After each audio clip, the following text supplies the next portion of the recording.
Hello, welcome to Twisted Tarot. My name is Shelby, and I'm about to do a reading for the sign of Capricorn.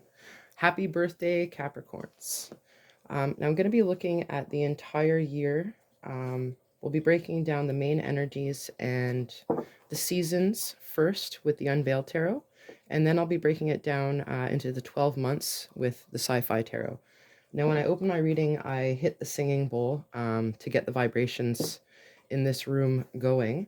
And then I'm going to be quiet for a few seconds while I shuffle. So if you want to go ahead and send me some of your energy, time and space doesn't matter with this type of reading. So I'll ask you to do that. Thank you.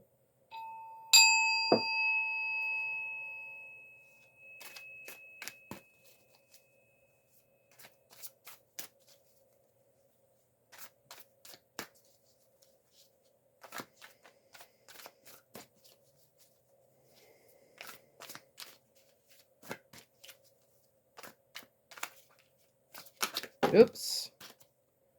Sorry.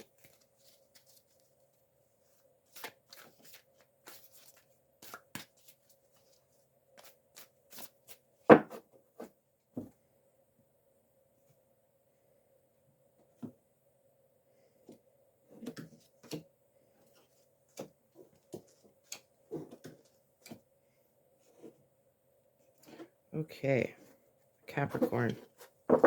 At the bottom of the deck, we are looking at the overall or repeating energies for the year. We're looking at Seven of Cups. So this card talks about having too many choices. I'm sure you felt that way before at the grocery store. So it is a good card, but it's talking about just that. There's lots of things that look good, but they might not all be good. And then at the top of the deck, we have your surprise or the twist or what you don't see coming. We will look at that later in the reading.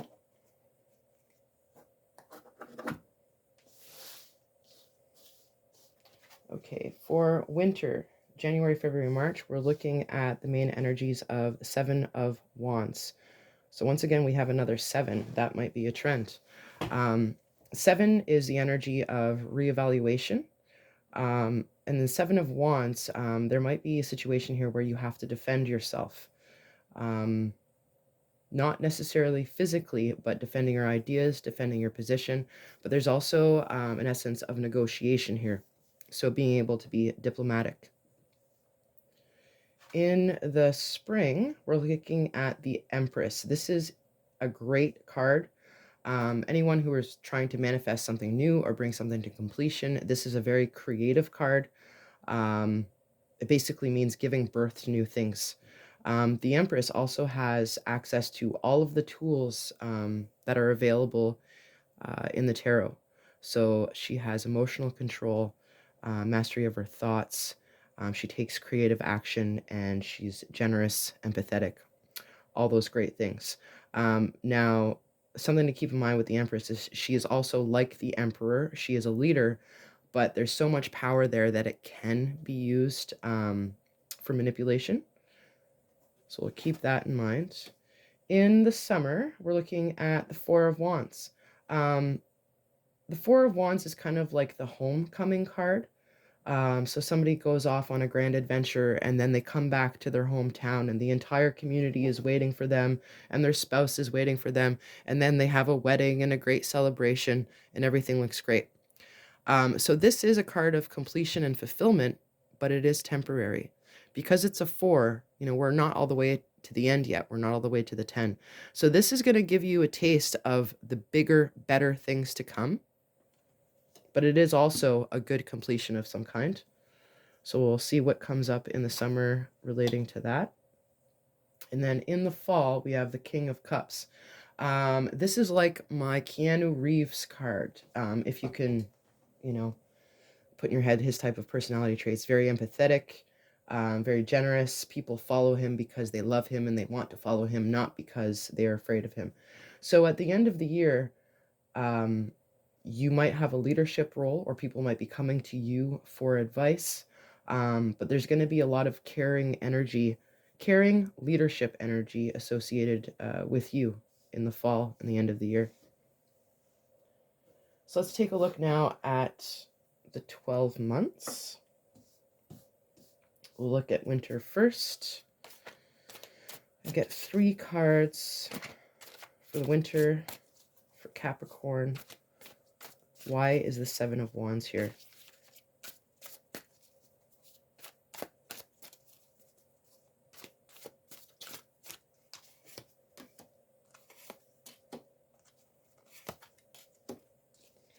Okay, in the spring, we have the Empress.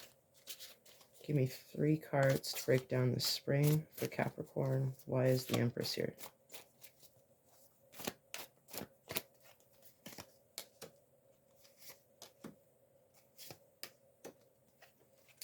Okay, summer, 4 of Wands. I need 3 cards to break down 4 of Wands.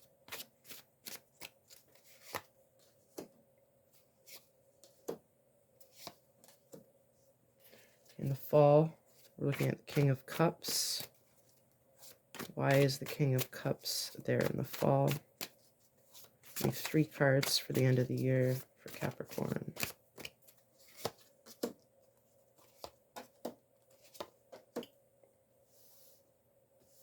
Okay, all the cards are on the table. Let's look at winter, January, February, March. Okay, so right now this month, it's the same energy that we're going to see in the summer. Some sort of completion, some sort of celebration, some sort of like homecoming feeling. This may even be related to your birthday, because we are in your birthday season right now. So you might be seeing some people that you haven't seen for a while, or just getting that general sense of feeling home, and having something to celebrate. Next month, we're looking at 5 of Cups. So, sorry. That Valentine's date you want to go on is not going to happen. I'm sorry. This is a card of disappointment. It usually does have to do with feeling betrayed or let down by somebody else. And I'm sorry to make that Valentine's Day joke. I'm also a Capricorn. And I am not expecting to go on a date next month. But look at that. March, the Lover's card.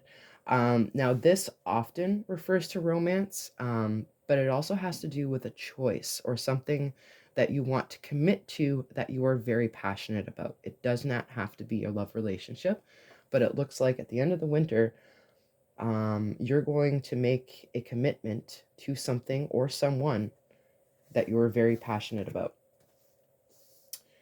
All right, in the spring, we're looking at the Empress. April, May, June.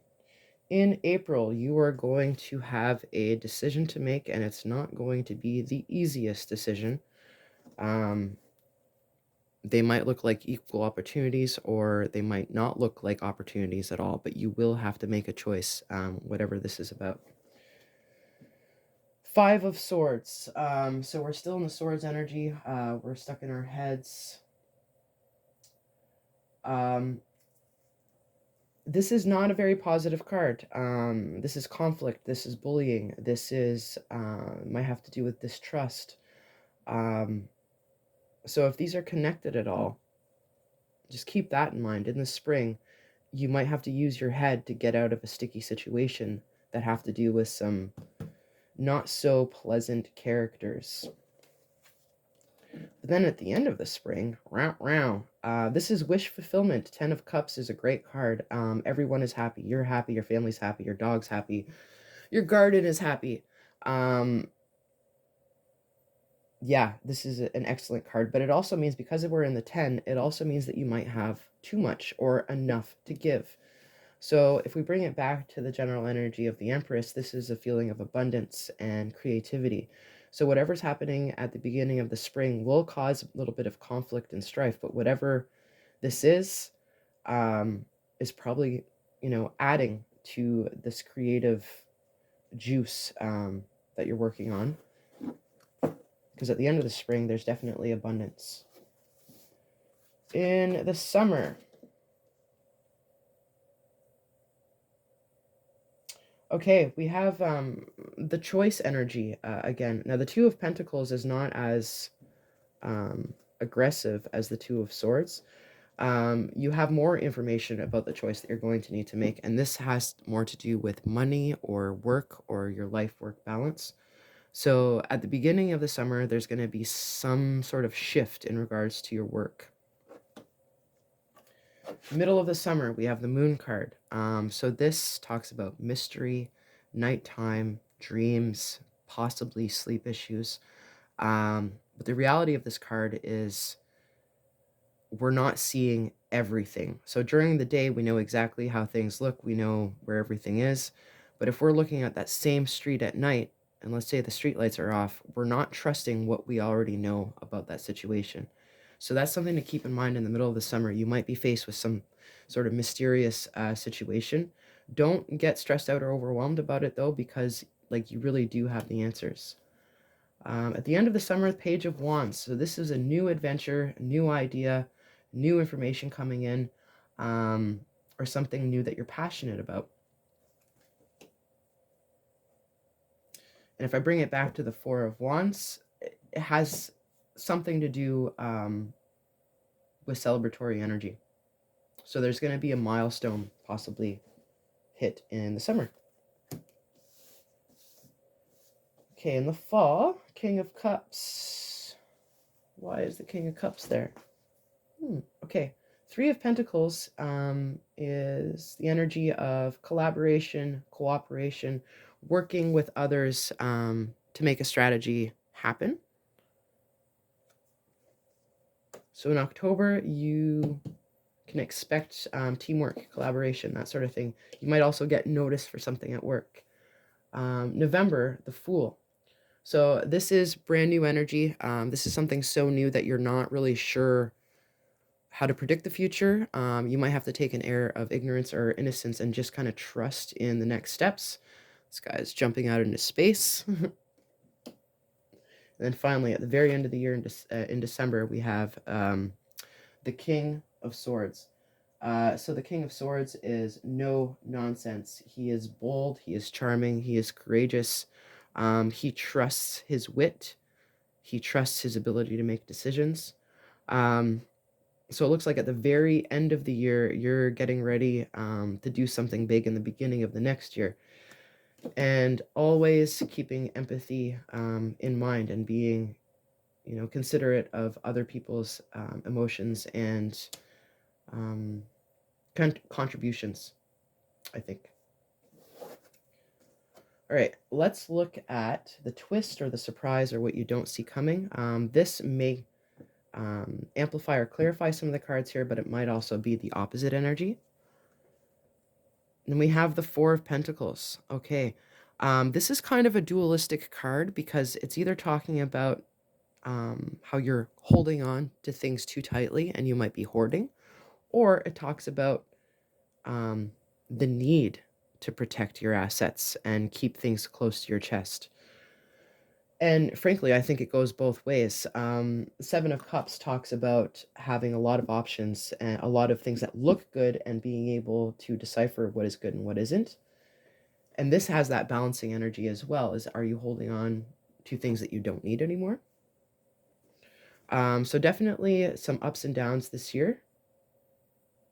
But at the end of the year, you're going to be in a leadership position, and basically you're learning to make better decisions. So every month that I do your monthly readings, I'm going to be coming back to the card that I pulled for your monthly, so we will be able to go into more depth in these cards. If you did enjoy this reading, I hope you will leave a comment, subscribe, like, and I'll see you again.